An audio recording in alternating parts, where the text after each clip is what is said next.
అగ్రదేశాల హెచ్చరికలను బేఖాతరు చేస్తూ వరుస క్షిపణి పరీక్షలు నిర్వహిస్తున్న ఉత్తర కొరియా ఆదివారం నిర్వహించిన తాజా క్షిపణి పరీక్ష విజయవంతమైందని అధికారికంగా ప్రకటించింది.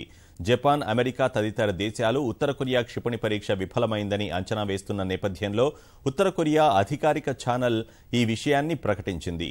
తాజా క్షిపణి హవాసంగ్ 12 సరికొత్త తరహాదని ప్రకటించిన ఉత్తర కొరియా మీడియా క్షిపణి పరీక్షను అధ్యక్షుడు కమ్ జోంగ్ ఉన్ స్వయంగా పర్యవేక్షిస్తున్న దృశ్యాలను విడుదల చేసింది.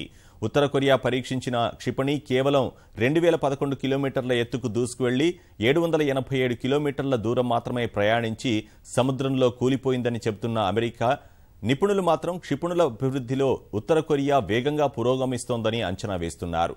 ఉత్తర కొరియా క్షిపణి పరీక్షను ఇప్పటికే తీవ్రంగా ఖండించిన అమెరికా, దక్షిణ కొరియా, జపాన్లు ఐరాస భద్రతా మండలి అత్యవసర సమావేశంలో ఈ అంశంపై చర్చించేందుకు నిర్ణయించినట్లు తెలుస్తోంది.